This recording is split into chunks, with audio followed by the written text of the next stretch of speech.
number one is to look at a lot of cat art. I would encourage you to look at paintings you like and try to figure out how that artist did them. That's how I grew the most as a cat painter.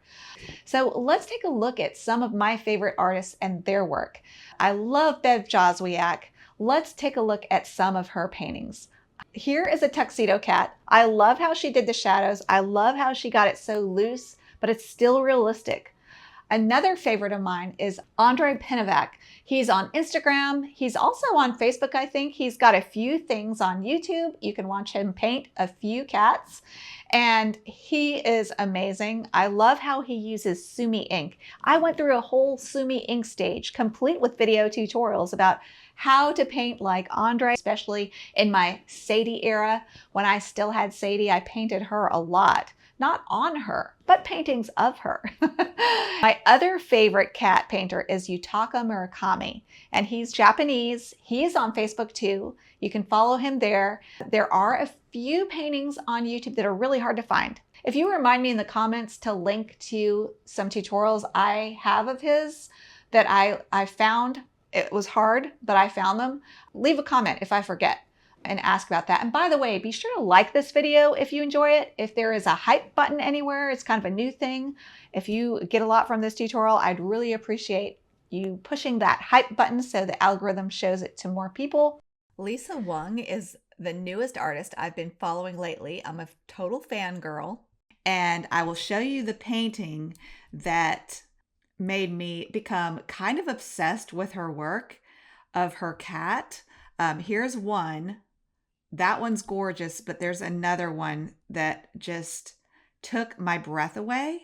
While I was making this video, I was like, oh, I need to reach out to her and ask her if she would be willing to give us her number one top tip to creating this painting that I am obsessed with. I so want to learn how she painted this cat. This cat could be a twin to my Felix. On a whim, I reached out to her and asked her, would you be willing to give my viewers your best tip, your number one best tip for creating a painting like this?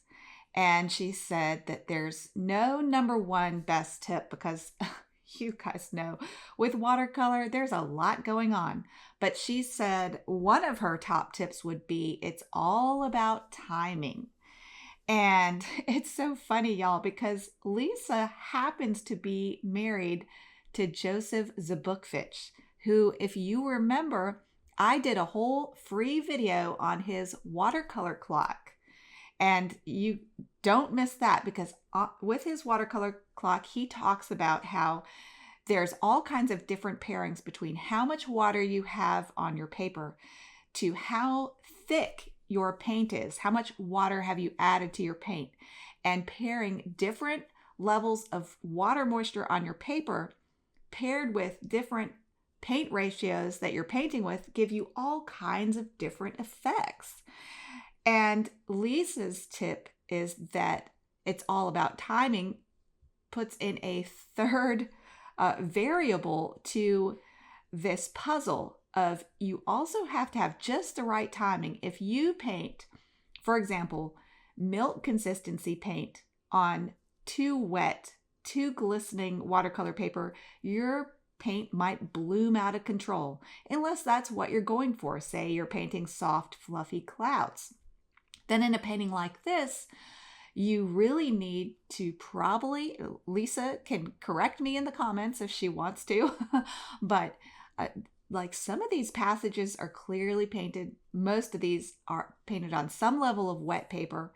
And where you see darker paint, she used thicker paint. And if she would have applied that thicker paint to puddling or super wet paper, it would have bloomed out of control. So she's got to get her paper wet.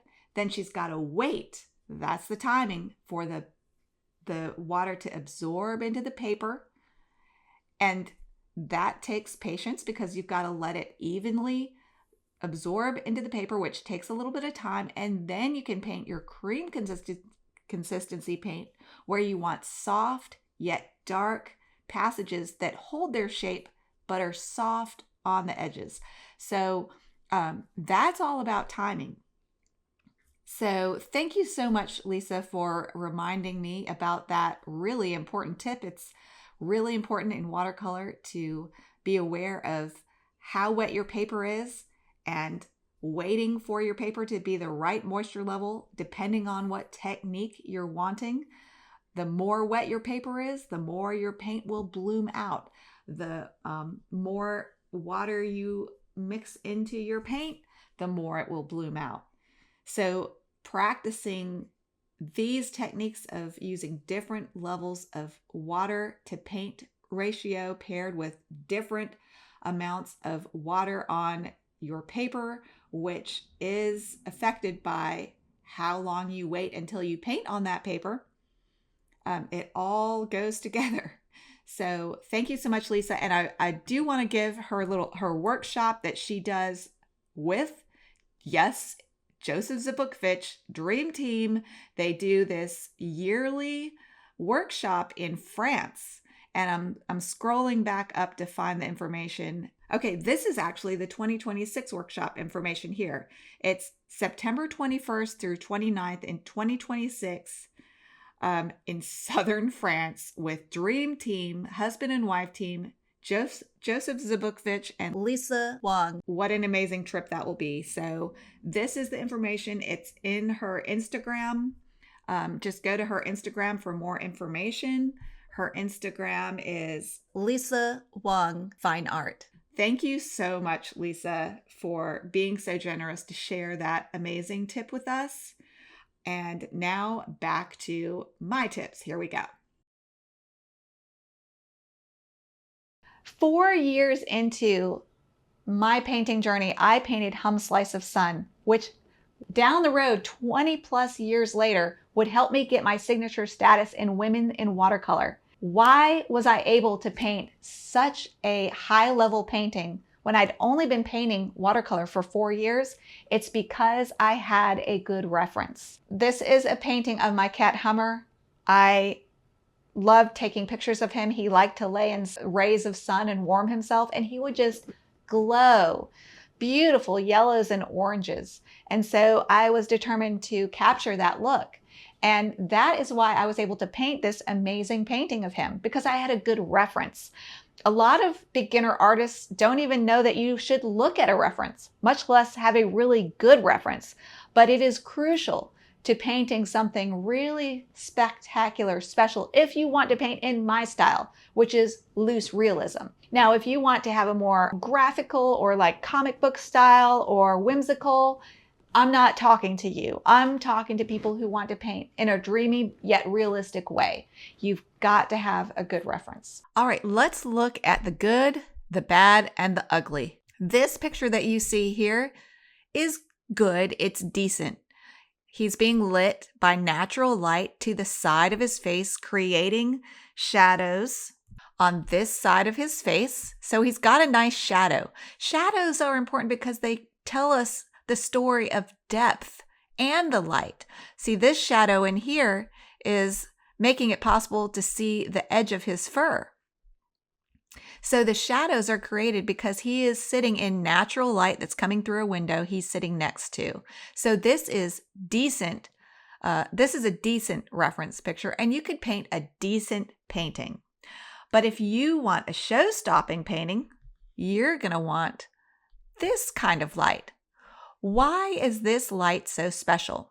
Well, it's because it creates large shapes of values. Remember, values are lights, mediums, and darks. So over here, we have a highlight of light, very light value, and it goes all the way around him.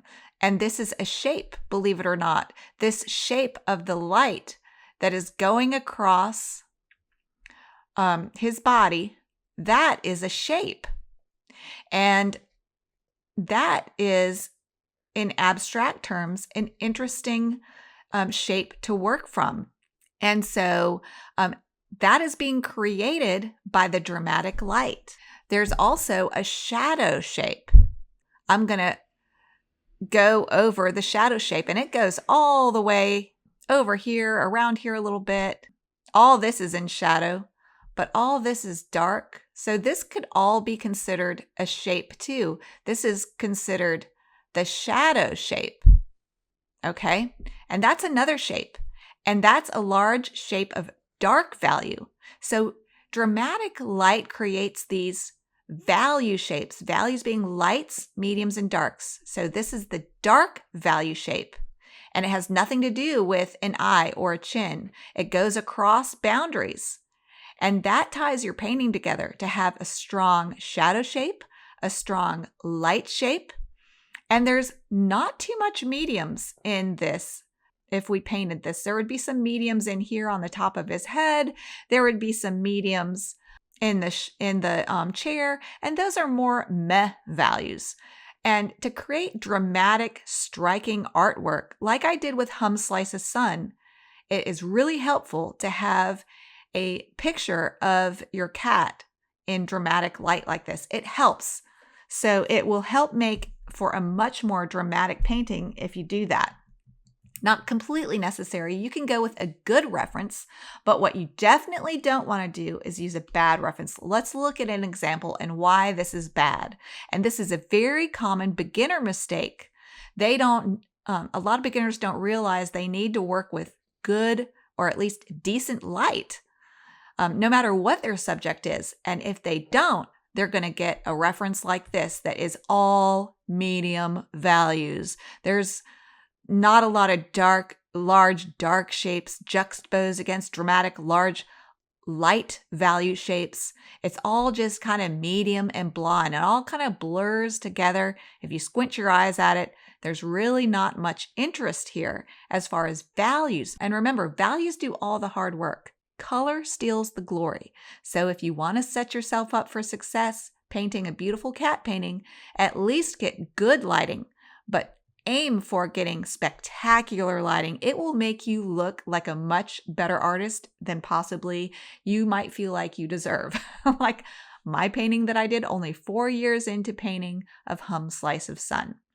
All right, that segues nicely into my next tip that is about how important values are. So let's look at my next tip. Here we go. There are 2 things that you must have to have a good painting that is dreamy and realistic. And that is 1, you have to have an accurate drawing. And 2, you have to get your values right.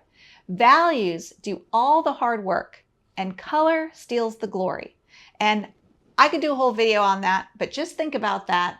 And you want to make sure you design your initial painting with good values. And if you pick a good reference that gives you good values, good lights, mediums, and darks, and isn't all flat medium like a poorly lit reference would give you, then you're going to have good values. And then you want to practice painting accurate values and don't worry so much about color. Color is much less important. So focus on getting a good drawing, getting it accurate. And those who follow me know that I use line drawings. I trace in Photoshop. I use that for my initial transfer onto my watercolor paper. You don't want to draw on watercolor paper because erasing on it will damage the surface. So at the very least, do a drawing on office paper or cheaper paper and then transfer it to your watercolor paper. But if you want to learn to paint, paint. If you want to learn to draw, then draw. But you will practice your drawing skills as your painting unfolds. The pencil lines will disappear and you'll have to use drawing skills, but you will not practice painting if you spend hours getting an accurate drawing and then you've wasted a bunch of energy and frustration and you don't have any energy to paint anymore. Stupid drawing, and I can't get it right. Don't let that stress you out. Artists are not artsy corns. We have skills that we have developed. We use tricks to create the illusion of what we paint. And painting, there's a quote that says, painting is just a bunch of beautiful lies.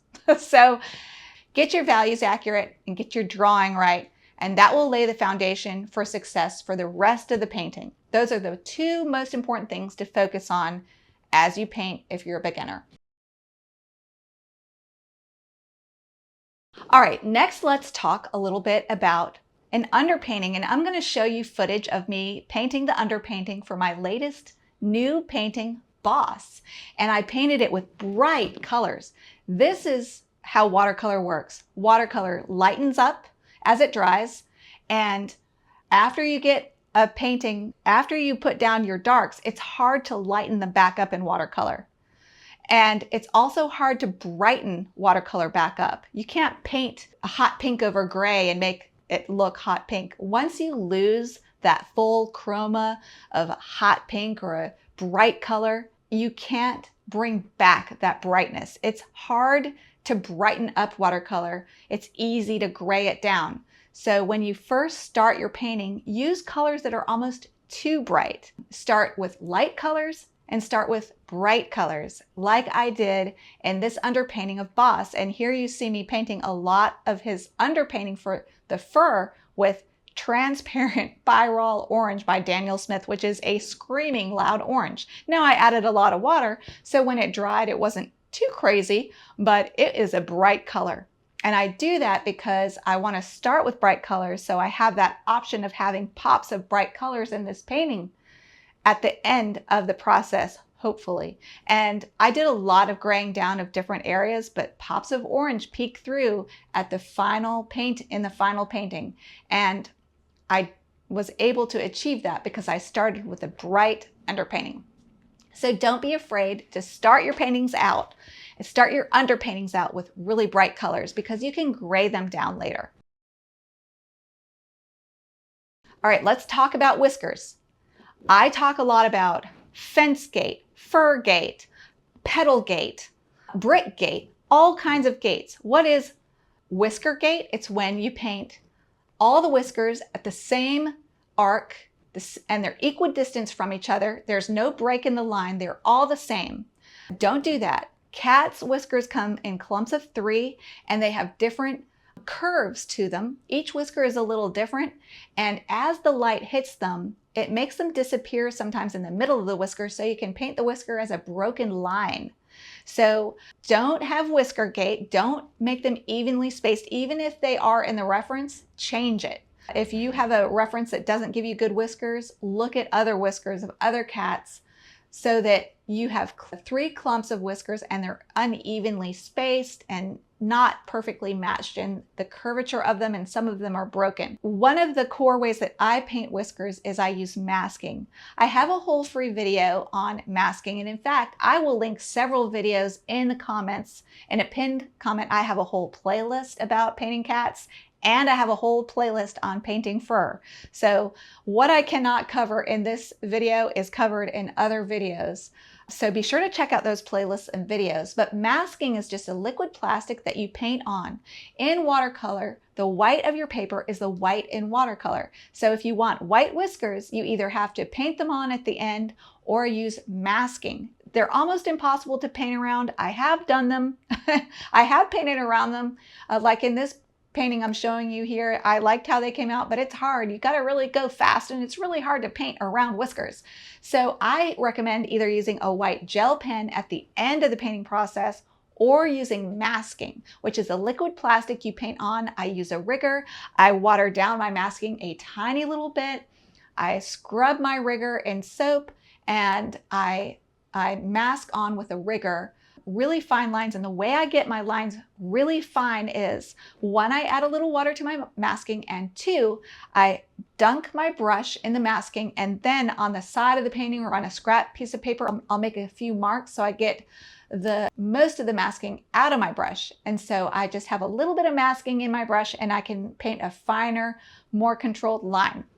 So those are my masking tips, and it takes muscle memory to really get good whiskers. So just practice a lot. You can practice on scrap paper. So that's how I do my whiskers. And at the end of the process, after you take the masking off, your whiskers will look stuck on. So you want to scrub across some of them. You want to scrub at the insertion point to soften it. You got to do a lot of softening after you take the masking off at the end of your painting process.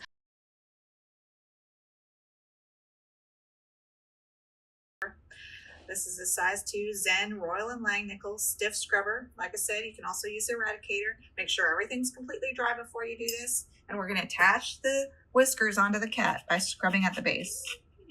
You've got to be working with good paper to do this. You've got to be using somewhat non-staining paints.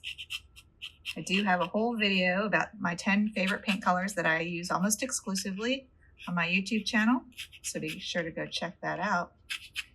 But yeah, you don't want your whiskers to look like they're stuck on, and so that's why I like to attach them onto the cat here at the base. And you can also paint across them a little bit by just barely activating the paint around it and just kind of scrubbing across them, so parts of them are pure white, but parts of them are a little shaded. And if you look at the reference, your reference will tell you that information of how to do it. Let's scrub across some of these whiskers to make them look less, because as they move through the shadows, they're going to have shadows on them. You don't want the whole whisker to be all pure white. It will look stilted. There's a lot to that. So I highly recommend that if you really want to paint cats, you come and watch one of my tutorials where I use masking, and you can watch the start, middle, and end of the painting process, because I video entire paintings. I share my mistakes, I share my fixes, I share the whole process. So that might be useful. But with masking, you apply it, let it dry, paint over it, finish the painting, take off the masking, then refine the whiskers with scrubbing. I have a whole video on scrubbers. I can't live without scrubbers. I couldn't paint cats without scrubbers. I will link a video below about scrubbers as well. We'll go over a little bit later in this video softening techniques, which will include scrubbers. So we'll talk about that. There's a lot to cover. Eyes. Eyes is a whole video, y'all. And I have done some really good video tutorials on eyes where I talk about how, just like in larger paintings, it's like the eye is a painting in and of itself. You want all the values in the eye. And normally I usually paint eyes with the top third of the iris dark color, the middle of the iris is a medium value color, and the bottom of the iris is a light color. And that creates this really pretty gradient that really makes the eyes come alive. I use masking for the glint, or I use white gel pen. With the eyeliner, I connect the pupil to the eyeliner. You always want some sort of connection with your eye. You don't want a cutout looking eye. So the more you connect like the dark of the eye to a dark shadow in the fur, for example, will really help your eyes not look like cutouts. Remember, eyes are not footballs. Really look at your reference, learn to really see the shape of the eye. Do not paint footballs. They probably are not footballs shaped. That's a common beginner mistake to avoid and be aware of. What's another good tip? One more tip for painting cat eyes, I would say, is make the eyeliner vary. Don't make it all thick, the same thickness all the way around the eye. It's going to make your eye look really cut out. If you really look at your cat eye and you have a good reference, then some of the eyeliner is going to be thin, some of it's going to be thick, some of it's going to be disappearing, and you can break the line, especially usually along the bottom edge. So just be really aware of painting cat eyes. That is where your viewer is going to look. So for my paintings and my style, what I make sure is in my cat eyes, I have the lightest lights, the darkest darks, the hardest edges, and the most details in the eye area. And you can study my cat paintings and see that that is true. And you can also use white gel pen for the glint, and also maybe a little bit of eyeliner highlight. You can do that too. That's a good little trick. So I hope that's helpful. All right. Fur is a lot. There's a lot to painting fur. I have a whole playlist on painting fur. My favorite fur colors used to be mixing varying ratios of French ultramarine with burnt sienna. I have switched to using Daniel Smith transparent pyrrole orange with ultramarine blue, and varying combinations of those two colors can make the whole gamut of all the fur colors you can possibly imagine. Save maybe like a super yellow cat where you can add a little bit of burnt sienna to an aureolin or a yellow ochre. Colors don't matter, y'all. It's the values that steal the show. So that's true with painting cat fur colors too. As long as you kind of get them close, and even with black fur, You can put a lot of color in it, like Bev Joswiak has taught us. In white fur, you can put a lot of color in the shadows. In black fur, you can put a lot of color in the black fur. One of my favorite tutorials that I ever did, it's one of my favorite paintings, favorite tutorials, and I used a lot of color in the black, is Sam the Tuxedo. That's a $13 tier level Patreon tutorial. It's totally worth it. When you join, you get access to not just that tutorial though, you get access to almost, well, over 200 other paintings, many of which are cats. But you can use a lot of color in cat fur that isn't in your reference. As long as you get the values right, you can really play with color. But let's look at ways you can paint cat fur. Just for the record, there are a zillion different ways you can paint the same thing with watercolor. We're going to look at 4 different ways, looking at 4 different cats. Here we go. All right, this is Boss, and you've already seen this footage of the underpainting. And so I'm getting all his stripe area wet and painting around the white fur. So in watercolor, we paint around the lights.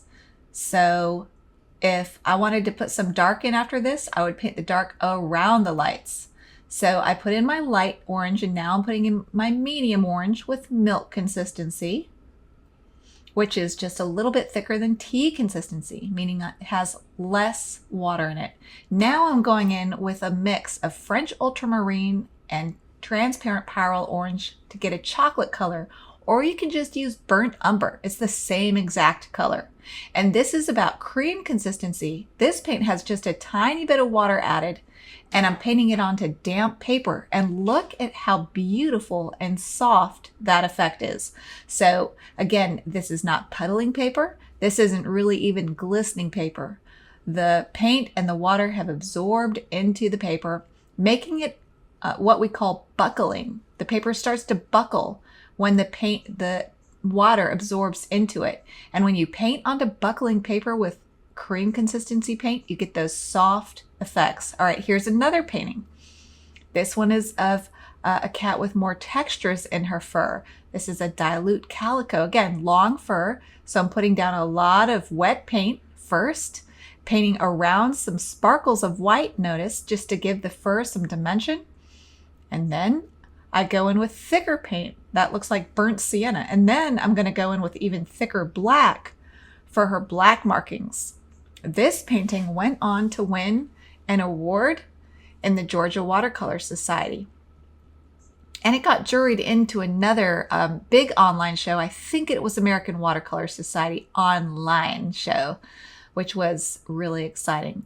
But again, you can see where when I'm painting this paint on dry paper, it's a dry brush effect and it has more texture. So to have a little bit of a combination of some dry brush texture and some wet on wet texture, like when I paint it onto the wet paper, it looks soft. When I paint it onto the dry paper, it has a rougher, drier brush texture, which adds more dimension and interest to have a variety of textures. All right, here is another classic watercolor approach to painting. Paint a thin layer of very watery paint, tea consistency, let it dry. Then you paint another layer of tea consistency on top of that to build up the darks a little more, let it dry, and so on and so forth. And you just build up really delicate colors with subsequent layers of very delicate tea consistency paint, letting them dry completely in between. And here for this last layer, I splay the bristles of my brush for some texture. All right, this is a very unique approach to painting with this cat. And that's why I wanted to include it, to show you there's a zillion different ways to paint watercolor. Here, I danced the brush around with tea consistency and I left big chunks of white dry paper. And then here and there, I put in some milk consistency paint, just here and there. I'm using an 8 round, and this is looks like my transparent pyrrole orange. And then if you get any hard edges, you can blend with a soft, damp, wrung out, clean brush. So that's a nice blending tool when your paint is still wet. Then I put in milk consistency. Some of the milk actually, this is cream consistency, with very little water added. And you can tell it's cream consistency because it's darker. So the less water you add to your paint, the darker it's going to be. And where it touches the dry paper, it has a nice rough texture. Where it hits the soft or the damp wet paper, it has a soft look. And then you can scrape the edges with your finger. You can mush your finger and drag. And that also can give you some nice fur textures on edges. And then I'm going in with a damp brush and blending here and there. Usually if you want a soft looking cat, you're going to want to do a lot of blending when it's wet and or scrubbing when it's dry. And if you have any hard edges that you want to soften, you can go in with a scrubber. I have whole videos about scrubbers, but we're going to look at a scrubber a little bit in this video as well. And this is what the cat fur looked like after I had finished painting in this very textural approach. And so it was kind of a new way for me to paint too. So that was really fun. And that's what I love about watercolor. You can paint the same thing many different ways. So your style, usually everyone has a very different style in watercolor, which is really appealing. But check out my fur painting techniques playlist. I've got a lot of great videos just about painting fur. Okay, for backgrounds, usually the general rule is to revert back to the base rule that we talked about at the beginning of this tutorial. And what is that? Values do the hard work. Colors steal the glory. So if you have a dark valued cat, you want a light background. In general, if you have a light cat, you want a darker background.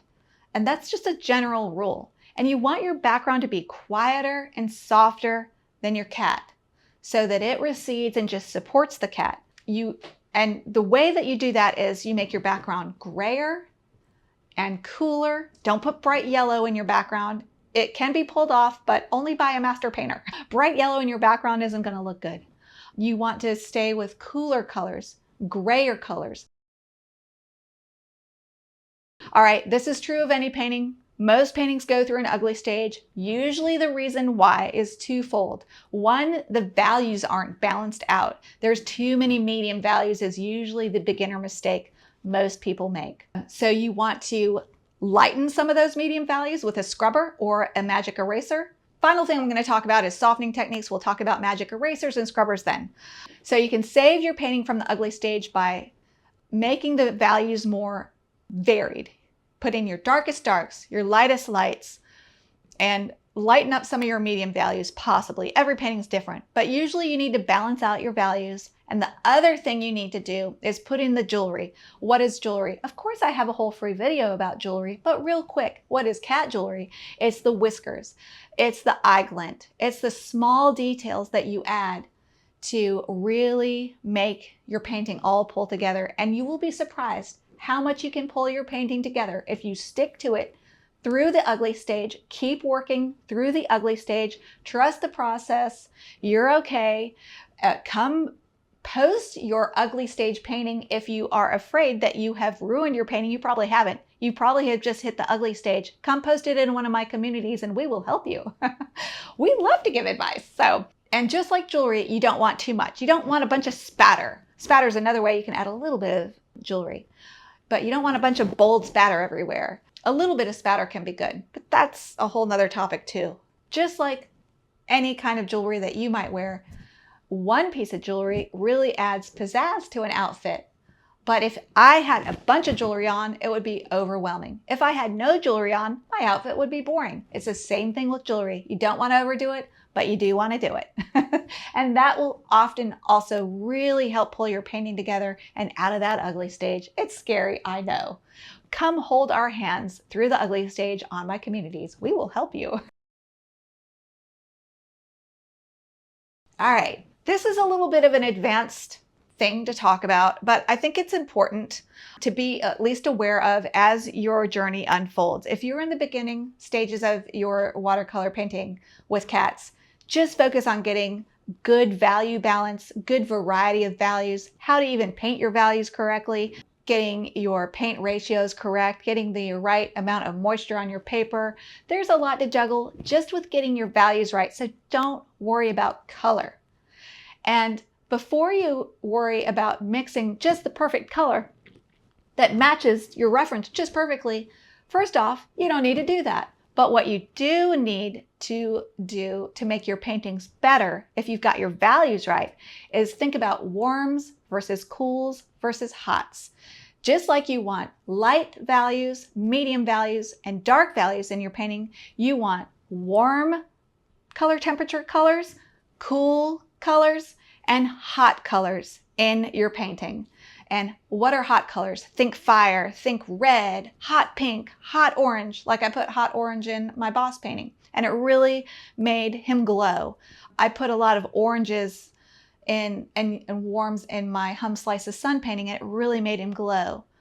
But I also put cool colors in those paintings to vibrate with the warmth. Cool colors are like blue, think ice. So you need cooler colors and you need warmer colors and maybe a pop of hot color somewhere, not too much. I have a cat hair. Imagine that, I have a cat hair in my eye. So you want to have a nice balance of warms versus cools in your painting. A lot of times you'll have warms on the lit side of the cat and cools in the shadows, and a little bit of hot on the nose and a little bit of hot in the ears. And that is a really good recipe for a beautiful painting. To have those warms and cools vibrating with each other, resonating, making your light really dance in your painting, and then having a little pop of hot pink or hot orange and or hot red somewhere in your painting. For me, I usually put it in the nose and the ears. And that can really take your painting of cats to the next level when you start being aware of how to use warms versus cools versus hots. Again, another reason why you should join my Patreon, because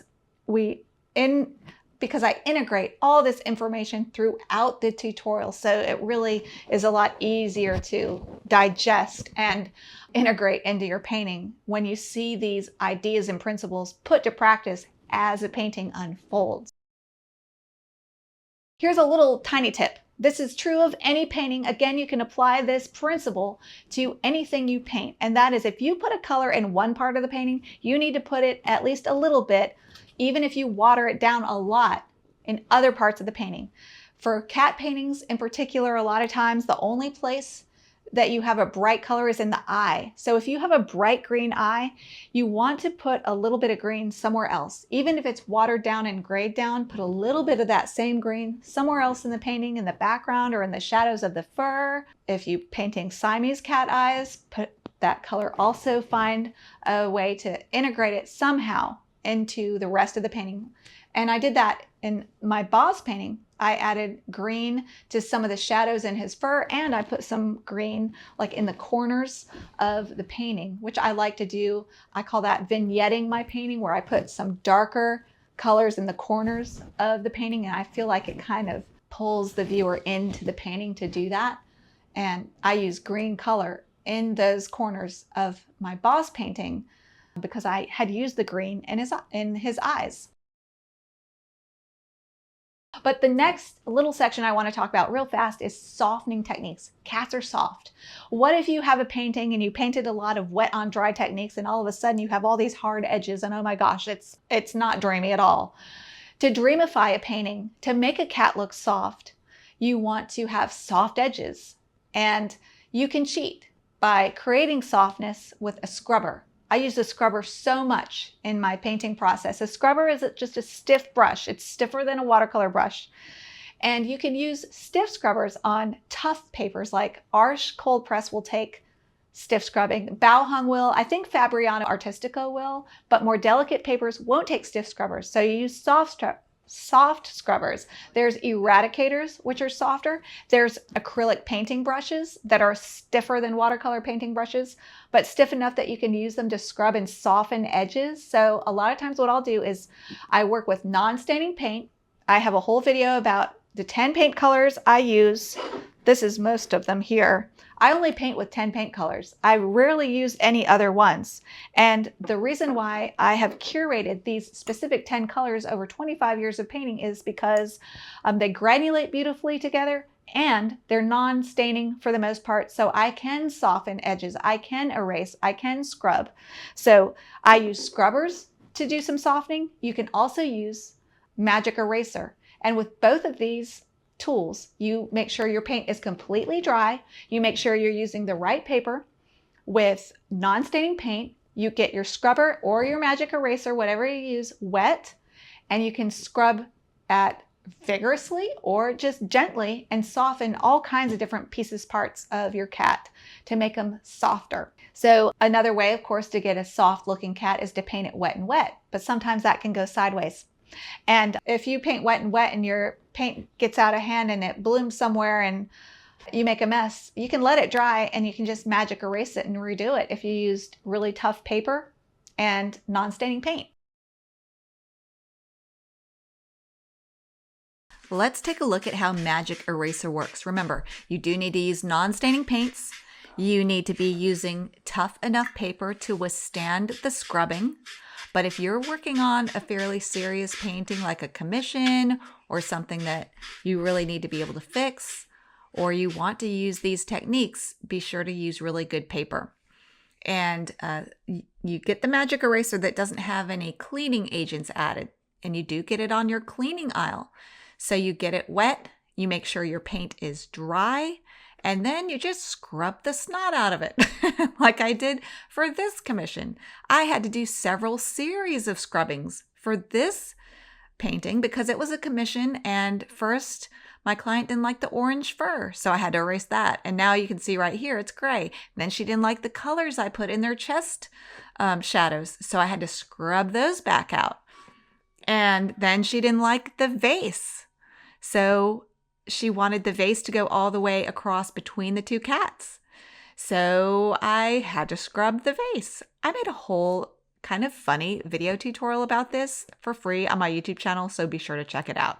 Watercolor is just a series of fixing mistakes. No matter how skilled you are, that's watercolor. In fact, the more skilled you are, the more loose you get and the more mistakes that happen that you have to rein in here and there. So watercolor is fixable.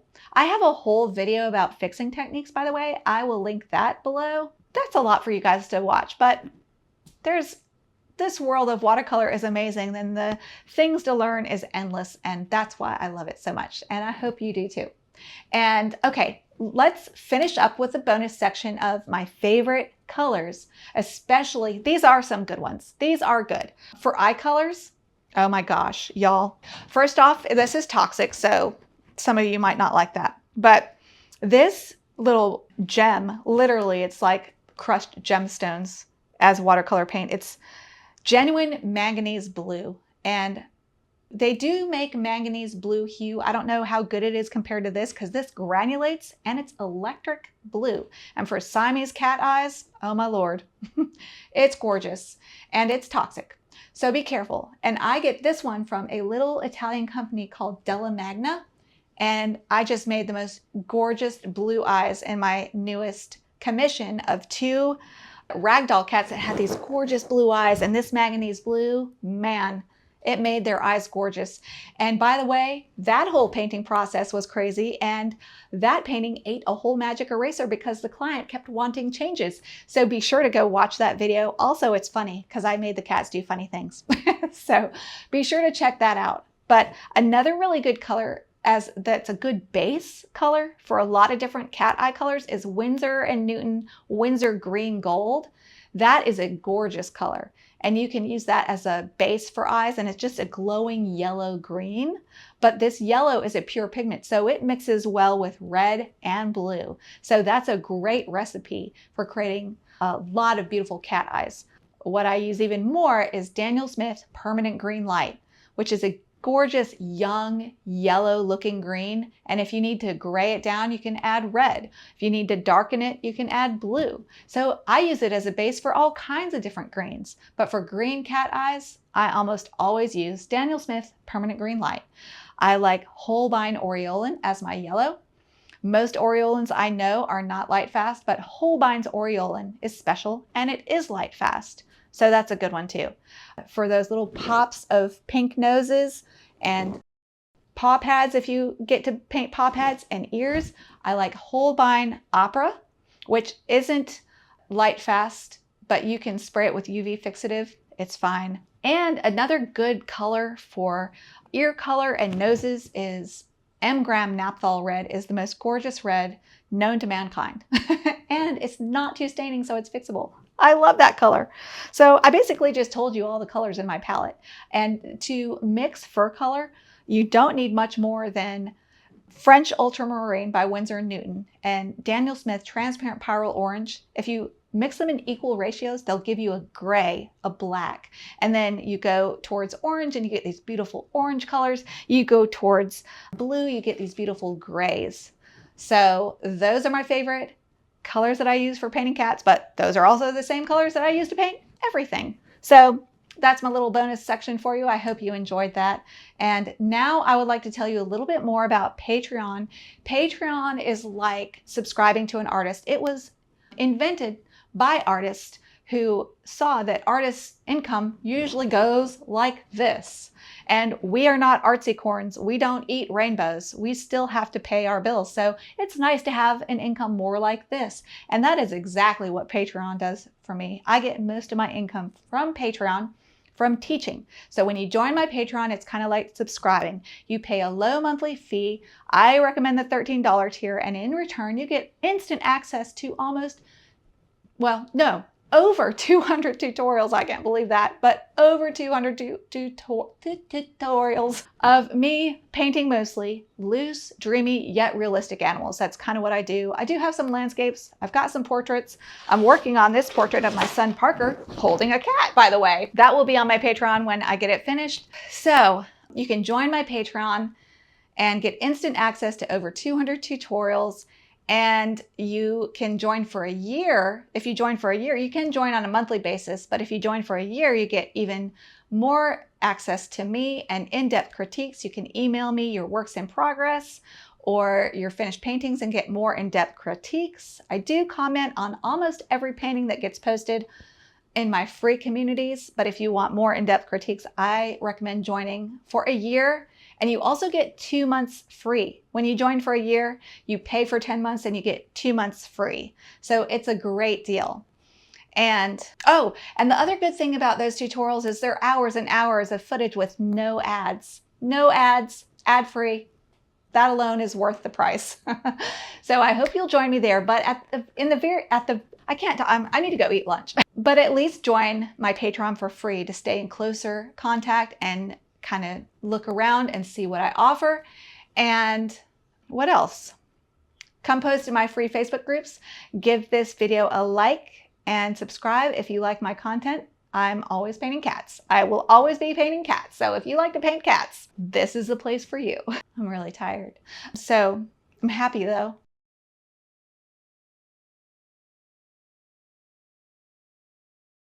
I learned to trace from an art magazine that is for professional artists. So professional artists do it too. And it's a huge time saver. There are lots of YouTube videos out there on how to trace, but here are a few ideas for how to transfer your image. Okay, one way that I sometimes transfer an image, especially if I'm working in a large scale, is I use a projector. And here is me and my studio assistant, Kitty, Sadie, using a projector. And I'm going to show you my projector too. And the projector that I like to use is an Optima ML750 LED projector. And it's a less expensive model because I don't use it a lot. Projectors can get really expensive. And so here I am also doing another kind of transfer technique where I trace my image in Photoshop and then I print it out and then I will trace it on the window. Now, if you don't have Photoshop, you can just print out your image. And if you're doing a larger image, what I used to do is I would print out sections of the image, tape them together, and then trace them on a light box or on a window. Another way that you can transfer your image is to use a grid system where this is really pretty much drawing. And there's also YouTube videos out there on how to do this, and it's beyond the scope of this video because it would take a long time for me to explain it. It can be relaxing if you embrace it. Okay, tip number 4 is keep the background and the areas that are less of interest soft. How do I keep my painting soft? I pre-wet my paper for most of the areas that I paint. But especially for fur, and especially for the first or second layer, you want to work wet and wet. What is wet and wet? It's when you moisten your paper with clear water and then you go in with paint.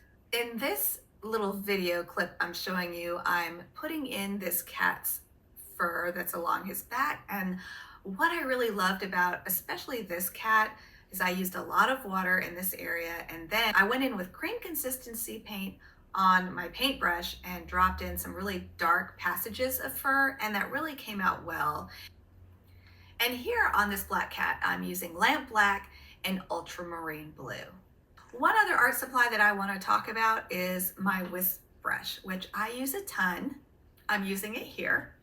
If you Google Royal and Langnickel whisk brush, you'll find it. And here's a few different sizes, and they do come in a lot of different sizes and shapes. So there's a lot of variety out there of what you can use. And I often use the whisk brush in a couple different orientations. I'll use the side to get really thin, long lines, and then flat to get fur textures. I do have some favorite go-to colors that I don't think I could live without, and those include burnt sienna and ultramarine blue. One of the reasons is, look at all the different colors you can achieve with ultramarine blue and burnt sienna. Look at all the browns and grays they create. And also, just to show you, you can get a really dark, almost black color by painting thick burnt sienna and ultramarine blue together, and they create a really nice black. So use ultramarine blue and burnt sienna together to create a good black color as well. Another color that I like a lot is Windsor Violet. And here I'm going to show you all the different colors you can create when you mix burnt sienna and Windsor Violet together. And they also make a really nice black. And here I'll show you the black that you can create with those two colors. I hope you enjoyed this video. I hope that gave you a lot of ideas on how to improve your cat paintings or even how to get started. And I would love to hear from you in the comments. Is that it? Yeah. So until next time, go watercolor your world. Bye, everybody.